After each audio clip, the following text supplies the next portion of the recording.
escucha bien? Sí. Vamos a comenzar con la clase, ¿sí? El día de hoy, ¿están viendo ahí las diapositivas?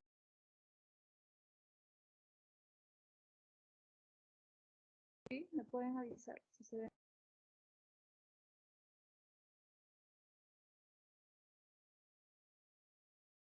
Buenos días, ¿cómo estás, Gabriela? ¿Se pueden ver?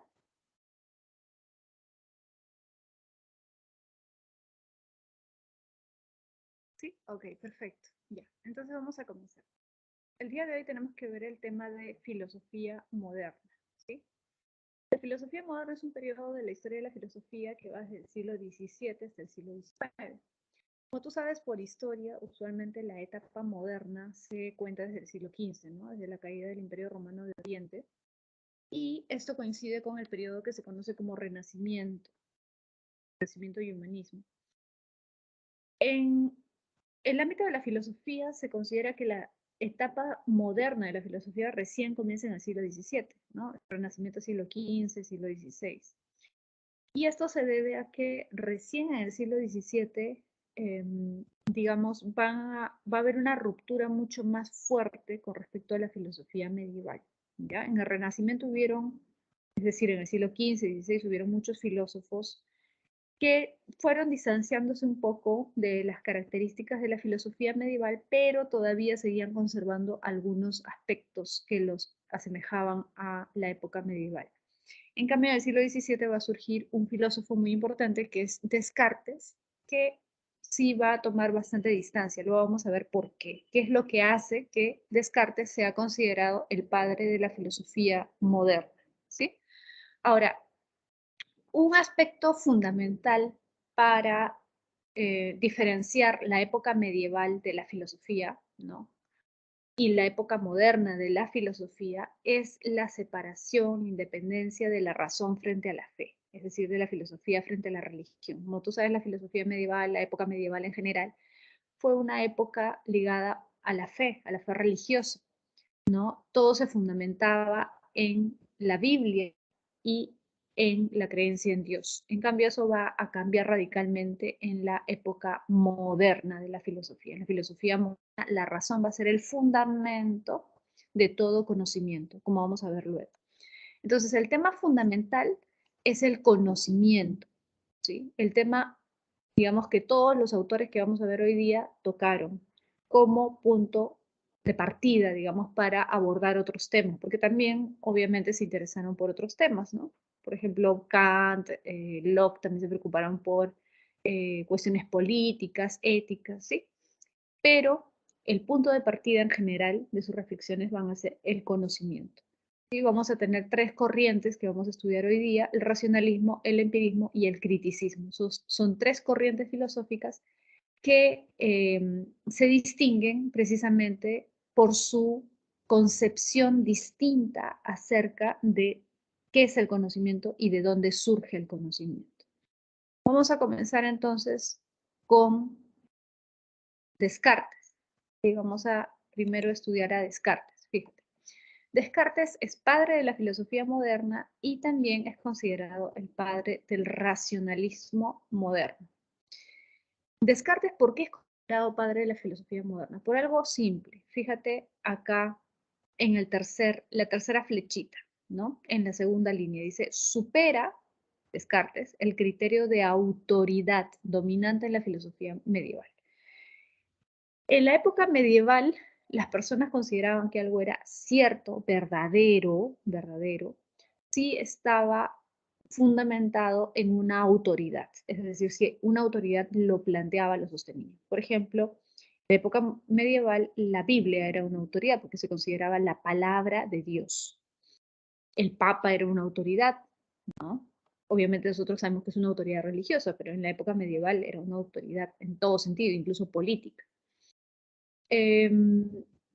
También los sacerdotes, ¿no? Los maestros, los teólogos, los que enseñaban en las universidades eran teólogos, es decir, eran personas ligadas a la religión. Es más, hay una famosa frase que quizás en algún momento has escuchado, que en latín ¿no? Que dice Magister Dixit. Magister Dixit. El maestro lo dijo. Como para hacer referencia a que si el maestro había dicho algo, debíamos asumir que era la verdad, que era cierto. No había forma de discutir lo que el maestro dijera. Eso ahora nos parece un poco extraño porque en la actualidad, incluso, ¿no?, en ambientes académicos, es decir, en la escuela, en la universidad, uno está acostumbrado a que hayan discrepancias o que un alumno pueda refutar o plantear alguna duda, alguna pregunta de lo que un maestro dice. Por muy especialista que sea, digamos, de alguna forma uno actualmente acepta que puede equivocarse en algún caso, ¿no? Pero en esa época era mucho más cerrado, ¿no? Era más difícil que pensar que el maestro pudiera equivocarse, porque el maestro era un experto en la Biblia, por ejemplo, un experto en Aristóteles. Aristóteles también era considerado una autoridad intelectual, ¿no?, al que no se le podía refutar, ¿no? Y por eso toda esta época medieval está basada en el criterio de autoridad. Es decir, algo es verdadero si lo dice una autoridad, una autoridad. La Biblia, Aristóteles, el Papa, el maestro de teología, etc. Pero esto lo va a criticar radicalmente Descartes. Va a decir, ¿pero por qué? ¿Por qué asumimos la verdad de algo simplemente porque lo dice alguien? Esa persona puede equivocarse, ¿no? ¿Por qué mejor no usamos otro criterio? Fíjate, en la primera flechita de abajo. Él propone un nuevo criterio para determinar si algo es verdadero o no, el criterio de certidumbre. Es decir, yo solamente, va a decir Descartes, puedo afirmar que algo es verdadero si yo tengo certeza de eso. Certeza. Y por eso se llama criterio de certidumbre. Pero ¿cómo alcanzo la certeza? Ese es el gran problema. ¿Cómo puedo estar seguro de que algo es verdadero? Bueno, Descartes es un racionalista. La certeza para Descartes no se alcanza por medio de la experiencia, sino por medio de la razón. La razón es la única fuente 100% fiable para llegar a estar seguros de que algo es verdad, ¿sí?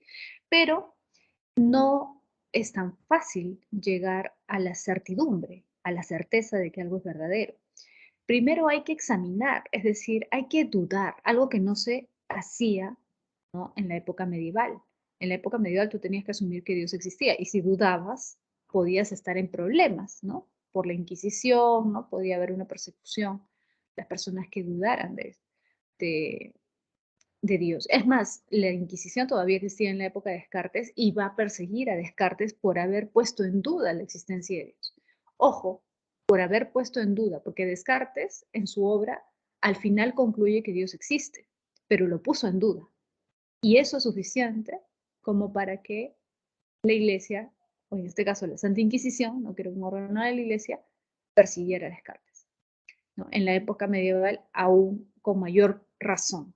Entonces Descartes va a decir, solo puedo aceptar como verdadero aquello que es absolutamente evidente, pero no evidente empíricamente, sino evidente racionalmente, ¿sí? ¿Por qué? ¿Por qué la razón y no la experiencia? Porque nuestros sentidos muchas veces nos fallan, son débiles, son susceptibles de error. Y eso lo podemos ver todos los días de nuestra vida, ¿no? Podemos ver una luz, qué sé yo, en medio de la noche. Imagínate que estás descansando, durmiendo y de pronto ves una luz extraña, ¿no? Y hay personas que son más proclives a pensar, por ejemplo, o creer en los fantasmas. Puedes pensar que es un fantasma, que es una aparición, un espíritu, ¿no? O cuando vas por la calle en cualquier día normal y a lo lejos te parece ver a alguien conocido y no es, tus sentidos te engañaron. O en verano, por ejemplo, que vas por la carretera, qué sé yo, ¿no? Estás yendo a lo lejos, pues, cuando hace mucho calor, como si hubiera agua a lo lejos, ilusiones ópticas, ¿no? O cuando una persona tiene una fiebre muy alta, puede tener alucinaciones. Entonces, ¿cómo podemos confiar en nuestros sentidos si los sentidos muchas veces nos fallan, ¿no? Muchas veces se equivocan. Entonces, los sentidos, la experiencia, no es una fuente fiable. No podemos estar seguros, no podemos sacar certeza de la experiencia. ¿Te das cuenta? De lo empírico. ¿De dónde podemos sacar una certeza? De la razón, solo de la razón. Ahora, como ya te dije, en la época medieval tú no podías poner en duda ciertas cosas, por ejemplo, la existencia de Dios. En esta época ya va a haber una mayor apertura, si bien existe la Inquisición, algunos como Descartes van a decir, pero ¿por qué yo tengo que creer en Dios? ¿Solamente porque lo dice alguien? No, yo puedo dudar y eso no significa criticar por criticar, significa yo debo dudar solo así voy a alcanzar la certeza de ciertas ideas. Entonces, él pone en duda todo, pero fíjate, es una duda metódica, no es una duda por dudar. Él no es un escéptico, es decir, no es alguien que va a decir al final, bueno, no creo en nada, no hay ninguna certeza de nada, no. Él usa la duda como método. ¿Método para qué? Para alcanzar certezas, para alcanzar verdades, para alcanzar conocimientos que puedan ser seguros, para alcanzar ideas, fíjate en la última flechita, ideas claras y distintas. Claras en el sentido racional, algo que sea completamente claro, completamente distinguible desde el punto de vista racional. ¿Sí? Ese es el propósito del método, alcanzar la certeza. ¿Sí? Ese es el propósito. Tiene entonces la duda un sentido. Como te dije, no significa dudar por dudar, no es un escéptico, busca la certeza. Ahora, Descartes va a decir, debemos dudar de todo, porque solamente así podemos llegar a determinar ciertas certezas y descartar otros conocimientos, ¿no? Que no tienen fundamento. Es la única manera. ¿Cómo llego yo a determinar que hay cosas que son verdaderas? Dudando primero. Las analizo, las examino minuciosamente y luego me voy a dar cuenta si tienen fundamento o no tienen fundamento. Entonces, él duda de todo, ¿no? Una de las cosas de las que podemos dudar es de la existencia de Dios. Pero eso no es lo más radical de lo que podemos dudar. Podemos dudar de la existencia del mundo o si el mundo es tal y como lo vemos, tal y como pensamos que es, ¿no? Y finalmente podemos dudar de nuestra propia existencia, ¿no? Que es aparentemente lo más obvio. Claro, pero obvio, ¿desde qué punto de vista? La mayoría diría, es obvio que existo porque estoy escuchando la clase, ¿no? Porque en este momento estoy desayunando, porque en este momento siento frío. Claro, pero Descartes va a decir ya, pero todas esas pruebas son pruebas sensoriales, basadas en la experiencia. Y ya dijimos, ya admitimos que la experiencia no es una fuente de certeza. Los sentidos nos engañan, por lo tanto, no podemos confiar en nuestros sentidos para asegurar que algo es como es, ¿cierto? Por lo tanto, yo no puedo asegurar que existo simplemente basándome en mis sentidos. Tengo que basarme en mi razón. Entonces, va a buscar una vía racional. Va a decir, a ver, si yo dudo incluso de mi existencia, ¿sí? Que es lo más radical de lo que puedo dudar. Aún dudando de mi existencia, ¿qué es lo único de lo que no puedo dudar? Dice Descartes. Bueno, lo único de lo que no puedo dudar es de que estoy dudando. Y el hecho de dudar significa ¿qué cosa? Que existe el pensamiento, pero el pensamiento no es una cosa abstracta, el pensamiento es una cualidad de algo o de alguien. Así como el amarillo, el color amarillo no es abstracto, no se da en el aire, sino que es una cualidad de un objeto, por ejemplo, la cualidad de una taza, de un libro, ¿no? Cuando hablamos de amarillo, siempre lo entendemos en relación a algún objeto, ¿no? El amarillo no existe en el aire, vemos un plátano amarillo, una taza amarilla, un cuaderno amarillo, pero el amarillo no está en el aire. Lo mismo, el pensamiento, ¿sí? Si yo dudo, incluso en mi existencia, de lo único que puedo estar seguro es de que estoy dudando. Y la duda es una prueba del pensamiento, es un tipo de pensamiento. Y el pensamiento no se da en el aire, el pensamiento es una cualidad de algo o de alguien. Yo, yo soy el que pienso. Entonces, fíjate, el pensamiento no es algo empírico, es algo racional, es una cualidad racional del hombre. Por lo tanto, a partir de la comprobación de que pienso, puedo afirmar que soy algo que existe. De ahí viene el famoso cogito ergo sum, pienso, luego existo. No significa que primero soy un ser pensante y después recién existo, no. Ese luego en realidad significa ergo, por lo tanto, en consecuencia, ¿sí? No lo entiendas en sentido temporal, no significa primero pienso y después existo, no, significa pienso, por lo tanto, si demuestro que pienso, significa que existo, porque no puede darse el pensamiento en el aire. El pensamiento es una cualidad de algo o de alguien, en este caso, de mí, ¿sí? Por lo tanto, fíjate, yo he llegado a la corroboración de mi existencia por vía racional, no por vía empírica. ¿Es posible llegar a certeza por vía racional? Sí, dice Descartes. Es más, solamente se puede alcanzar certeza por vía racional, solo por vía racional. Por eso es racionalista. ¿Sí? Ahora, vamos a pasar a la siguiente diapositiva. Fíjate, Descartes también habla de 3 clases de ideas. ¿Sí? Ideas adventicias, facticias, innatas. ¿Sí? Cada una de estas clases de ideas tienen fuentes distintas. Ojo, para Descartes, ¿obtenemos ideas por medio de experiencia? Sí. Las ideas adventicias son ideas que provienen de nuestra experiencia sensible. Por ejemplo, ¿por qué tengo idea de árbol en mi mente? Porque alguna vez he visto un árbol. Idea de pelota. ¿Por qué tengo idea de pelota en mi mente? Porque alguna vez he visto una pelota. Si no, no tendría la idea de pelota en mi mente. La idea de perro, la idea de gato, ¿de dónde vienen? De mi experiencia. Yo he visto alguna vez, he tenido contacto con esos objetos y a partir de ahí han surgido estas ideas. Ideas adventicias, ideas originadas de la experiencia sensible. Ideas facticias, fíjate, también llamadas ideas ficticias. Facticias o ficticias, es lo mismo. Son ideas originadas por la imaginación del hombre. Ideas originadas por la imaginación, que combina usualmente 2 ideas adventicias. ¿Sí? Por ejemplo, la idea de sirena. La idea de sirena es una idea formada por la imaginación humana, ¿sí? Asociando 2 ideas adventicias. Pez, mujer. Combino esas 2 ideas adventicias en mi mente, con mi imaginación, y surge la idea de sirena. Centauro. Combino la idea de caballo, la idea de hombre, y tengo este ser imaginario que es el centauro. Dragón. Todas las ideas de objetos, seres mitológicos, fantasmas, cosas que no existen en la realidad. Son ideas facticias. ¿Sí? Y finalmente las ideas innatas, ¿sí? Que son las que tenemos desde que nacemos, es decir, ya nacemos con ellas. ¿Sí?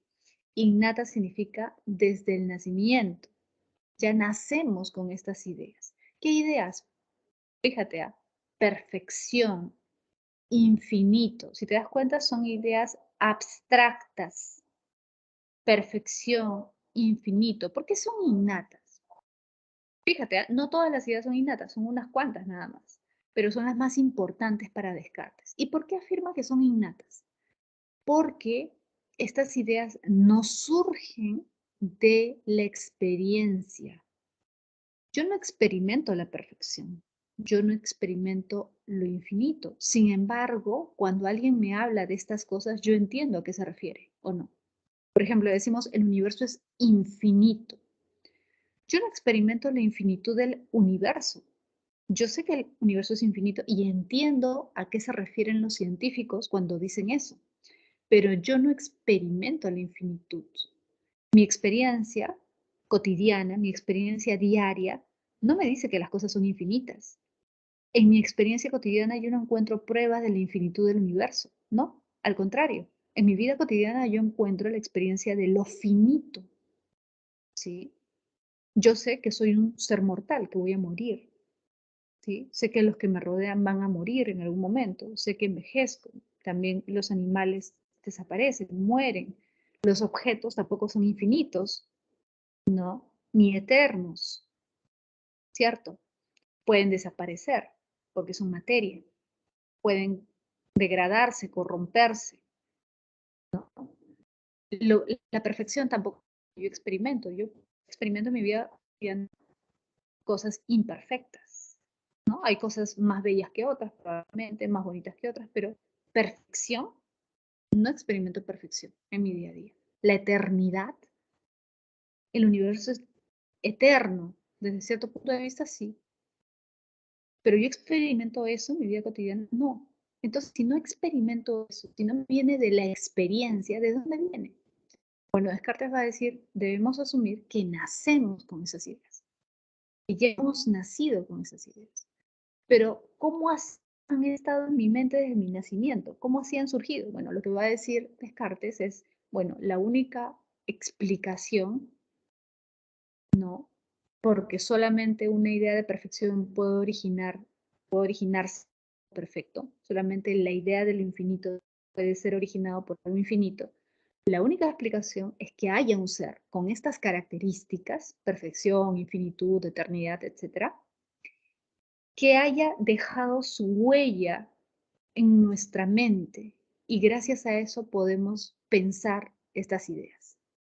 Y algo con esas características, evidentemente, solo puede ser un ser superior, solo puede ser algo infinitamente superior al hombre, ¿no? Que nosotros le llamaremos Dios, ¿no? Porque es lo único que nosotros tenemos en mente que puede tener esas características. Bien, ahora, eso también está relacionado con 3 clases de sustancias, fíjate. Sí, 3 clases de sustancias.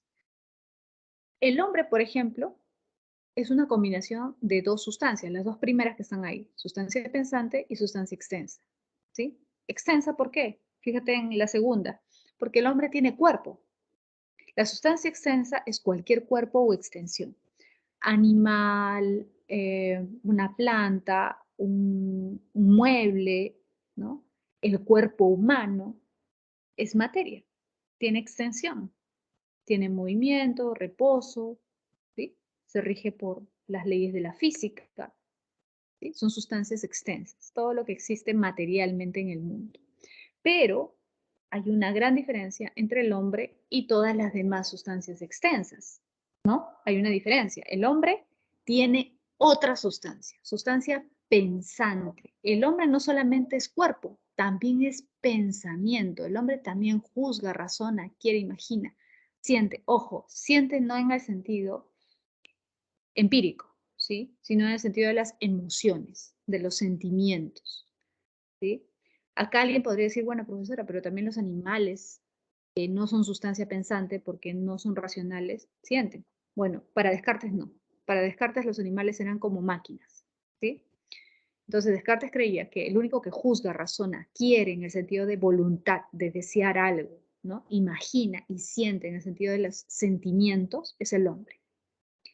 Y eso es gracias a la res cogitans o al alma, ¿sí? En el alma reside el atributo o esencia del hombre, que es el pensamiento, que le permite realizar todas estas actividades, juzgar, razonar, querer, imaginar, sentir, ¿sí? Pero hay una tercera sustancia que trasciende estas dos, que trasciende lo material y trasciende incluso la sustancia pensante del hombre. Es la sustancia divina, res infinita, que es la idea de perfección que mencionamos hace un momento. Dios. Dios, ¿sí? Esas son las 3 sustancias fundamentales para Descartes, ¿sí? Ahora, fíjate lo que dice ahí abajo. Nuestra idea de Dios implica la existencia necesaria y eterna. Por tanto, la conclusión manifiesta es que Dios existe. ¿Qué quiere decir esto? A ver, te lo voy a explicar sencillo. La primera sustancia de la que podemos tener certeza, seguridad, que podemos decir sí, existe, es la sustancia pensante. Lo dijimos hace un momento, cogito ergo sum. Yo puedo dudar de todo, de lo único que no puedo dudar desde que estoy dudando. Y el hecho de que esté seguro de que estoy dudando significa que pienso, que soy algo. Fíjate, sustancia pensante. Eso es lo primero de lo que yo puedo estar seguro. De mi cuerpo no tanto, porque mis sentidos me engañan. Yo no puedo saber si mi cuerpo existe o no existe, al menos inicialmente, pero lo que va a decir Descartes es, lo que yo puedo estar seguro es que pienso, que soy algo que piensa, de mi yo, sujeto. Ahora, también a partir de mi pensamiento me doy cuenta, ya dijimos, que tengo ciertas ideas que no provienen de la experiencia, como la perfección, la infinitud, la eternidad, ¿cierto? Ahora, ¿de dónde provienen estas ideas? Ya dijimos, ¿no? La única explicación es que hay un ser que haya puesto esas ideas en mi mente. De esa manera demuestro racionalmente, no empíricamente, porque a Dios no se le puede probar empíricamente, racionalmente que hay una sustancia divina, que existe Dios. Segunda cosa que he demostrado, Dios, porque solamente Dios puede implicar la existencia de algo eterno, infinito, perfecto. ¿Sí? ¿Y cómo demuestro la tercera sustancia, la sustancia extensa? Bueno, si Dios existe y Dios es perfecto, debe tener todas las cualidades positivas, no negativas, positivas. Y si Dios tiene todas las cualidades positivas, Dios debe ser bueno. Y si Dios es bueno, supongamos que el mundo no existe, que vivo engañado, que es una ficción como Matrix, ¿no? ¿Sí? Pero si Dios existe y es bueno, ¿permitirá que yo viva engañado? Es decir, ¿permitirá que el mundo no exista o será que sea una ficción y que yo viva imaginando que el mundo existe cuando no es así? Obviamente no. Si Dios existe y es perfecto y es bueno, entonces el mundo no puede ser un engaño, no puede ser una ficción. El mundo debe existir, debe ser real. Entonces, la prueba de que existe el mundo, la sustancia extensa, todos los cuerpos que me rodean, es Dios. De esa manera, él ha demostrado, por decirlo así, racionalmente la existencia de las tres sustancias fundamentales que existen. ¿Sí? Vamos a pasar ahora a Locke. Fíjate, John Locke es fundador del empirismo moderno. Es considerado el opuesto de Descartes, porque él va a rechazar la concepción cartesiana de las ideas innatas. Es decir, la concepción cartesiana significa la concepción de Descartes, ¿ya? Porque en latín a Descartes le llamaban Cartesius, ¿sí? Él critica esta concepción de las ideas innatas de Descartes. ¿Qué quiere decir esto? Que para Locke no existen ideas innatas de ningún tipo. No hay ni una. Ya vimos con Descartes que para él no todas las ideas son innatas. Son unas cuantas, pero son fundamentales. Para Locke no hay ninguna idea innata, ni una sola. Por eso él dice, fíjate en la tercera flechita, la mente humana viene al mundo vacía de ideas, como un papel en blanco. Imagínate un papel en blanco, una pizarra en blanco. A esto le llama tabula rasa en latín, ¿no? Viene como una tabla en blanco. La mente del hombre cuando nace es como una tabla en blanco, sin nada. El hombre va inscribiendo, digamos, va escribiendo conceptos en su mente conforme va experimentando el mundo. Entonces, evidentemente, por ejemplo, Locke diría, yo no tendría la idea de rojo en mi mente si no hubiera visto objetos de color rojo, ¿no? Imagínate lo siguiente, imagínate que hay un niño que ha crecido toda su vida dentro de una casa y en esa casa no hay ni un solo objeto de color rojo. ¿Él podría tener idea de color rojo? No, sería imposible, porque nunca ha experimentado lo rojo. Bueno, en esto Descartes le daría la razón, ¿no? Cerca de ciertos colores, objetos en general. Diría, sí, pues, ¿no? La idea de rojo, o la idea de caballo, la idea de perro, está en mi mente por la experiencia, no hay problema. Pero el tema es que Locke no admite ninguna idea innata, ninguna. Ahora, una de las ideas innatas era la idea de Dios para Descartes, la idea de infinitud, la idea de eternidad. Bueno, lo que va a decir Locke es, incluso esas ideas abstractas provienen de la experiencia. Incluso esas ideas, ¿sí? Tienen su origen en la experiencia. Por eso, para Locke, por ejemplo, la idea de Dios no es una idea absurda, a pesar de lo que algunos pueden pensar. Porque ser empirista no significa creer solamente lo que veo y lo que toco. Ese es un error. No, el empirismo de Locke, ojo, de Locke, no dice solamente hay conocimiento de lo empírico, es decir, de lo que veo y de lo que toco, no, sino que el origen, que es diferente, el origen está siempre en la experiencia, pero eso no significa que No debo pensar más allá de mis sentidos, porque eso sería como ser animales prácticamente. Entonces, para Locke, por ejemplo, la idea de Dios tiene fundamento, pero fundamento empírico, no racional, como decía Descartes. Te lo explico rápido.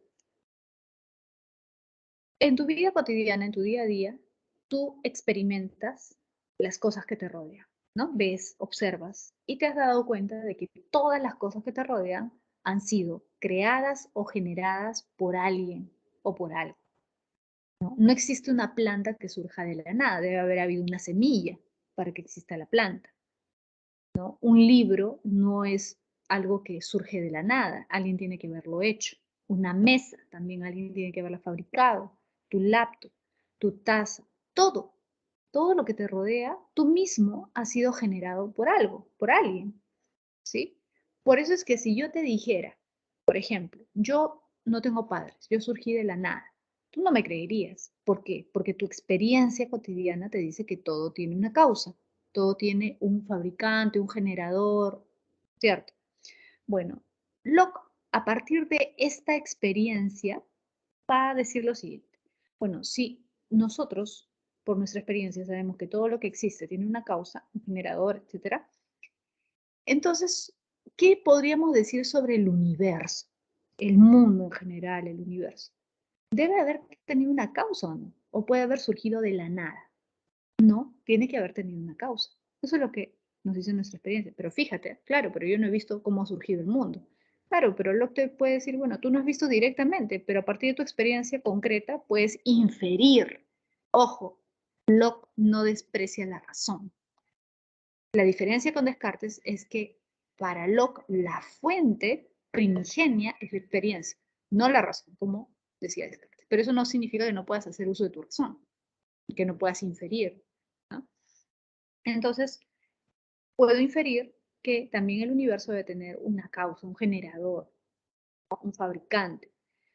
Y eso, que es más grande que el universo, solamente puede ser algo extraordinario, un ser o algo infinitamente superior. A eso, lo único que se nos ocurre llamarlo es Dios, ¿sí? No hay otra idea en nuestra mente que pueda explicar eso, ¿no? Por lo tanto, le llamamos Dios. Punto. Ahora, fíjate, para Locke hay dos tipos de ideas, dos clases de ideas, simples y compuestas. Esto es sencillo. Simples, imagínate que eres un bebé de unos meses. Un bebé de 2, 3 meses no conoce conceptos, no usa conceptos, ¿no? Él percibe las cosas, ¿sí? Lo cálido, lo sólido, lo áspero, lo siente de manera inmediata. Olor, sabor, ¿sí? Son experiencias inmediatas. Por eso un niño, por ejemplo, no tiene el concepto de mamá, ¿sí? No puede tener el concepto de mamá. ¿Sí? Conoce a su mamá intuitivamente, digamos, pero a partir de ciertos aspectos, ¿no? Como el olor, la calidez, ¿no? Cosas de ese tipo. En cambio, las ideas compuestas sí implican conceptos como árbol, hombre, avión, etc. Es decir, las ideas compuestas implican la unión de ideas simples, porque árbol, cuando pensamos en un árbol, pensamos en colores, en texturas, ¿sí? Incluso en olores, ¿te das cuenta?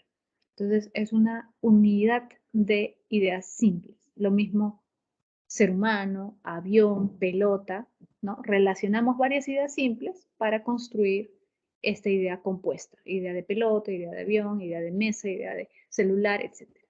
¿Sí? Bien, vamos a pasar ahora a Hume. Hume también es un empirista, como Locke, pero es un empirista radical, radical. ¿Por qué?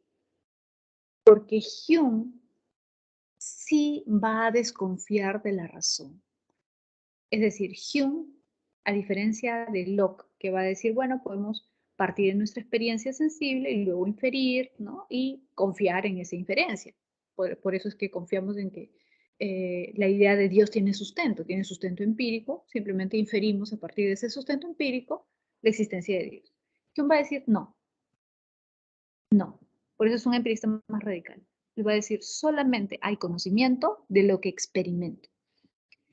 Y lo que experimento siempre es presente y pasado. No puedo experimentar el futuro. Vamos a ver por qué es importante esto, que parece obvio, ¿no? No puede haber experiencia del futuro. Hay experiencia del presente y del pasado. ¿Sí? Vamos a ver por qué es importante esto. Entonces, en primer lugar, clases de percepciones. Fíjate ahí, en la izquierda, arriba, clases de percepciones. Hay dos clases de percepciones. Impresiones, ideas. Impresiones, lo que experimento en este momento. Por ejemplo, tú estás escuchando mi voz, esa es una impresión auditiva. Estás viendo la diapositiva, estás recibiendo información, por ejemplo, colores, ¿no? Estás percibiendo ciertos colores. Tienes la impresión de el lila que está ahí en esa imagen de la derecha. Tienes impresión de líneas, por ejemplo, ¿no? Tienes impresiones en este momento. Bien, tú en tu día a día recibes muchísimas impresiones, ¿no? Pueden ser visuales, auditivas, táctiles, etcétera, ¿sí? Pero las ideas son los recuerdos, ¿sí? Impresión es lo que se da en este momento. Y luego tienes las ideas son el recuerdo. Por ejemplo, tú tienes la idea de gato. Quizás en este momento no estás viendo ningún gato, pero tienes la idea. ¿Por qué? Porque en algún momento has tenido la impresión del gato. Es decir, en algún momento ha sido algo presente, pero ahora es algo pasado. Las ideas son recuerdos de lo que tú has experimentado en algún momento. Puedes tener idea también de tigre. Alguna vez quizás has ido al Parque de las Leyendas, no sé, y has visto un tigre. En este momento no lo estás viendo, es decir, en este momento no tienes impresión del tigre, tienes una idea. ¿Se entiende? Entonces, la idea es una imagen debilitada, porque no es lo mismo ver el tigre en este momento que recordarlo, ¿sí o no? La idea siempre es una imagen debilitada de nuestras impresiones y siempre son segundas, porque son consecuencia de las impresiones. No puede haber idea sin impresión. En esto, digamos, hay cierta relación con lo de Locke, ¿no? Que no hay ideas en nuestra mente que no provengan de nuestros sentidos, ¿verdad? Sí. Entonces, las ideas tienen que provenir de tener base en nuestros sentidos. Pero es más radical, fíjate. ¿Por qué? ¿Por qué es más radical? Porque Locke admitía la idea de Dios. De Dios. Hume le diría a Locke, oye Locke, ¿pero tú has visto a Dios? Locke diría, no, pero lo puedo inferir por mi mente. No, pues, no, error. El conocimiento solamente se puede basar en tu experiencia directa, en lo que, o sea, tú solamente puedes afirmar que algo existe y que una idea es válida si es que es un recuerdo de algo que tú has percibido. Pero si no lo has percibido, esa es una idea absurda. Entonces, para Hume, la idea de Dios es una idea absurda, porque no se basa en una impresión. ¿Me entiendes? Por eso es radical. Por lo tanto, no existe ningún tipo de idea innata, obviamente, en esto también concuerda con Locke, ¿no? Pero si te das cuenta es más radical, porque él diría, bueno, ideas de inferencias, ¿no? Eso es absurdo. Las ideas son recuerdos de nuestras impresiones. Por lo tanto, todo conocimiento se basa en nuestra experiencia directa. Si una idea no se basa en la experiencia de algo, o sea, no se basa en una impresión que yo he tenido, entonces es una idea absurda, ¿sí? La idea de Dios para Hume es absurda. Ahora, ¿cómo critica? Fíjate, él también critica las ideas de causa y sustancia que están acá. La crítica a la idea de causa y sustancia. ¿A qué se refiere esto? Bueno, cuando él critica la idea de causa o de causalidad, que es lo mismo, ¿ya? Causa o causalidad. Él en parte está criticando, por ejemplo, lo que decía lo que explicamos hace un momento. Como vemos que todo tiene una causa, que todo ha sido generado por algo, ¿no? Podemos inferir que Dios existe porque el mundo también tiene que haber sido generado, creado por alguien. Bueno, Hume va a decir, ¿pero por qué? Lo que le diría, no, es que sí se basa en la experiencia, ¿no? Hume diría, no. ¿Por qué se basa en la experiencia? No se basa en la experiencia, porque tú estás haciendo una inferencia. El hecho de que todo lo que tú hayas visto tiene una causa, ¿significa necesariamente que el universo debe tener una causa? No. Eso es algo que tú te estás imaginando. Te pongo otro ejemplo. En la ciencia en general, ¿no? Lo que usualmente hacen los científicos es descubrir leyes. ¿no? Las leyes parten de la observación de fenómenos. Vemos que un fenómeno se repite siempre, ¿no? Cada cierto tiempo, y decimos, bueno, es una ley, es algo que se va a cumplir siempre. Bueno, pero ¿realmente es así? Hume diría, no. La ciencia no nos da verdades, no nos da certezas, como la mayoría cree. Y pregúntale a cualquier científico, y el científico te va a admitir, la ciencia no da conocimientos verdaderos, da conocimientos válidos, que es diferente. Por eso es que las teorías científicas se van reemplazando con el transcurrir del tiempo, ¿o no? Por eso es que la teoría de Einstein corrige ciertos aspectos de la teoría de Newton, ¿no? Newton probablemente creía que su teoría era verdadera porque explicaba las cosas tal y como eran. Hume diría, no, es válida porque explica los fenómenos bien en cierto momento, hasta cierto punto, hasta que aparezca otra teoría que la corrija o la mejore. Y después va a aparecer otra, la teoría cuántica, por ejemplo, que ha corregido nuestra visión de la física. Y luego aparecerá otra. Los científicos, las teorías científicas no son verdaderas, son válidas. Es decir, permiten entender, explicar fenómenos, ¿sí? Pero hasta cierto punto. No explican las cosas tal y como son. No son explicaciones definitivas, no. Por lo tanto, las leyes lo que reflejan son probabilidades. De eso se da cuenta Hume. Tú no puedes decir, porque has visto que un fenómeno se ha dado 1, 2, 3, 4, 5, 10 veces, 1000 veces, que la siguiente vez va a ser igual. No puedes afirmarlo. Puedes decir que es muy probable, eso es diferente. Decir hay un 99% de probabilidad, esa es otra cosa. Pero no puedes decir así va a ser. Por algo muy simple, porque la experiencia se basa en lo que tú ves en el presente y lo que has visto en el pasado. Lo que dijimos hace un momento, recuerda. ¿Hay experiencia del futuro? No, yo no experimento el futuro. El problema precisamente de la ciencia es que trata de predecir. ¿Predice la ciencia? Sí, en muchos casos predice correctamente, pero eso significa que siempre va a poder predecir.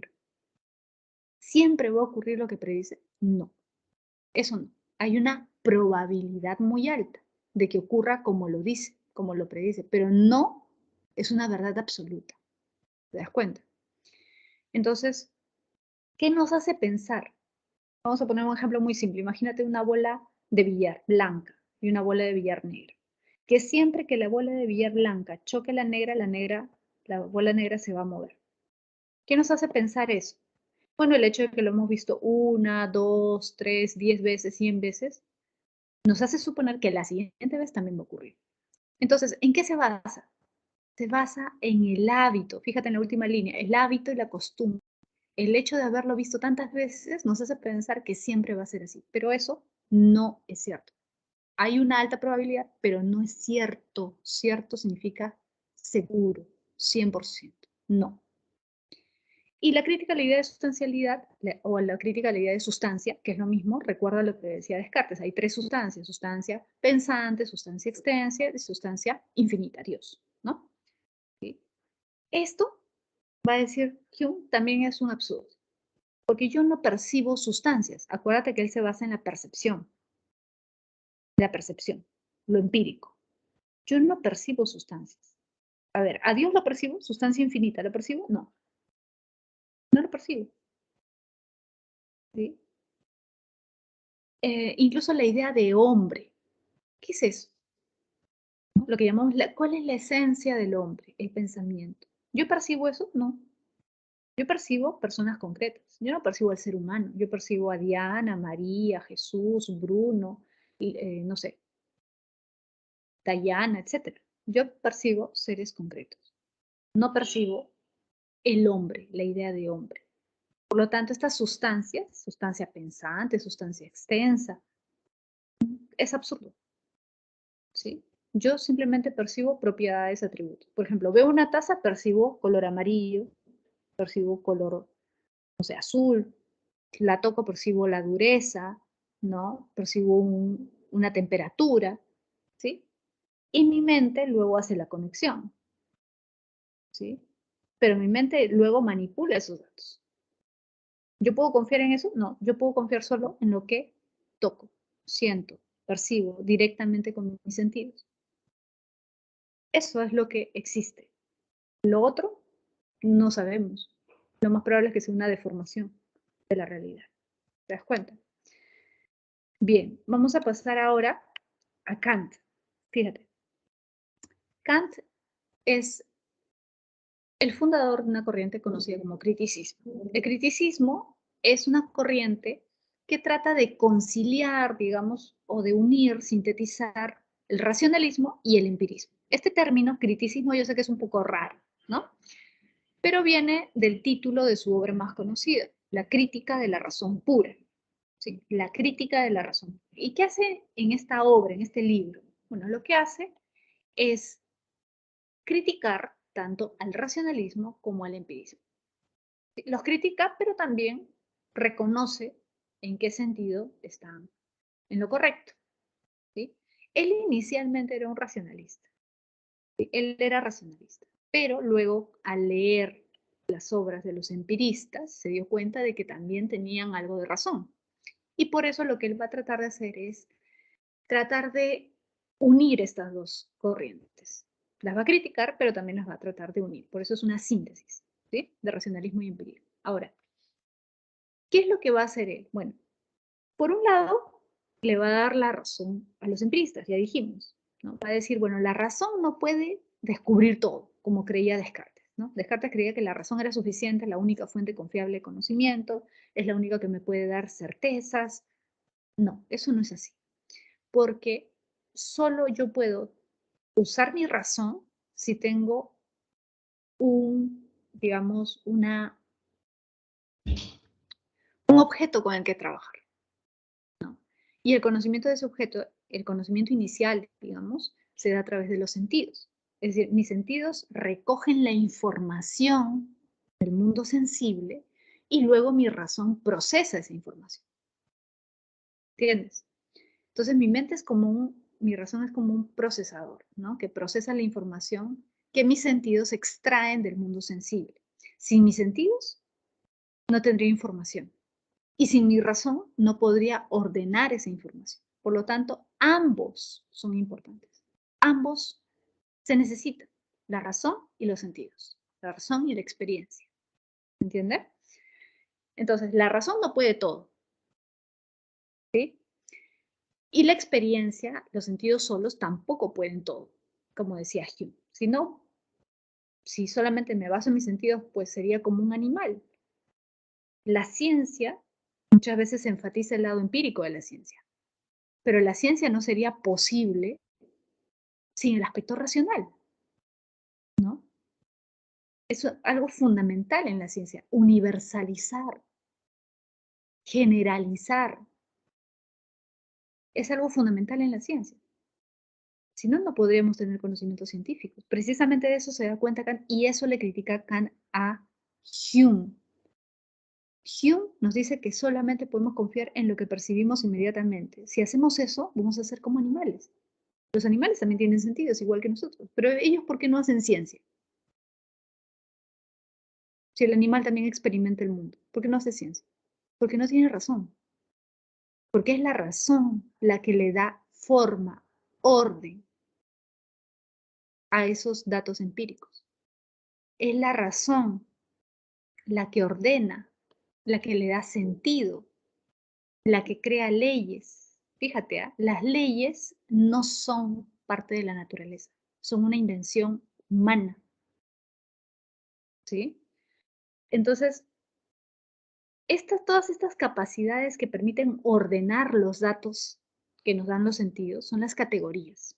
Eso que está ahí en la tercera flechita. Las categorías configuran y ordenan los datos que nos dan nuestros sentidos. Ordenan el mundo, le dan un sentido, una coherencia. Permiten que nosotros entendamos leyes científicas. ¿Sí? Todos estos conceptos que son abstractos provienen de las categorías de la razón. Todo esto que Hume decía son inventos.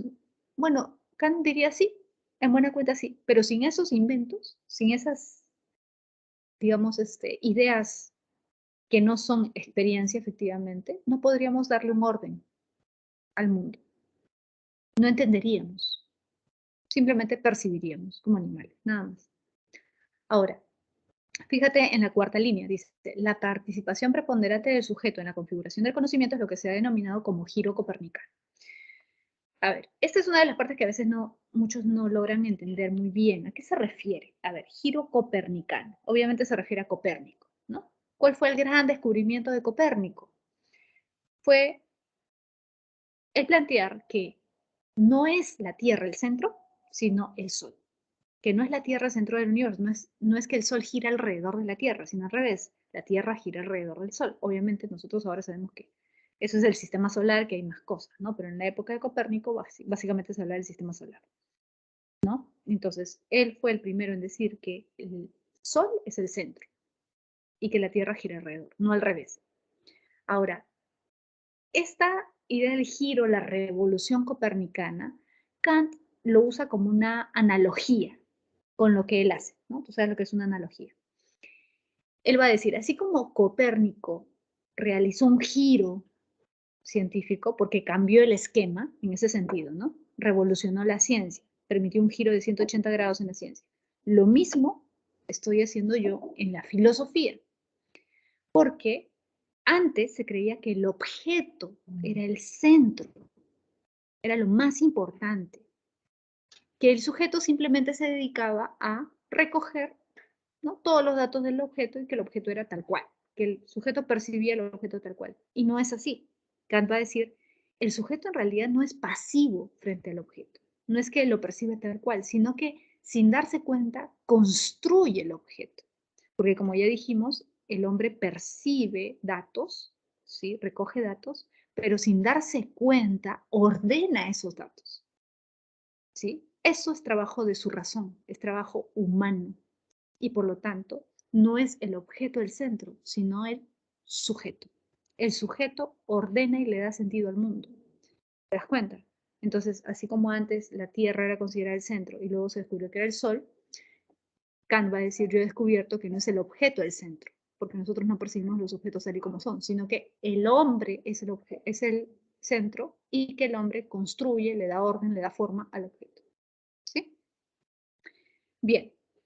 Ahora, aparte de eso, también va a decir que en ese sentido podemos decir que una cosa es la realidad tal y como es y otra cosa es la realidad tal y como nosotros la percibimos.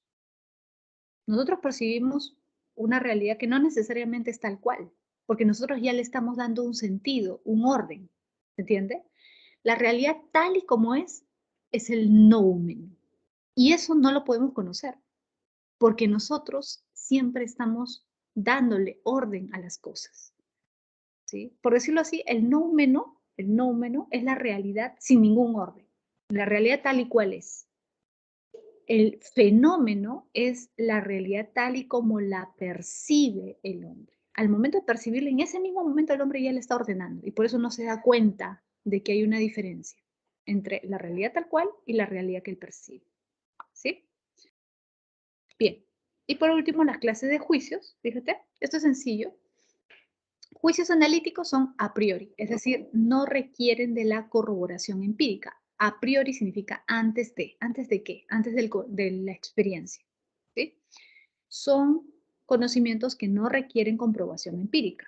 Por ejemplo, los solteros no están casados. ¿Yo necesito corroborar empíricamente que un soltero no está casado? No, por definición, los solteros no están casados.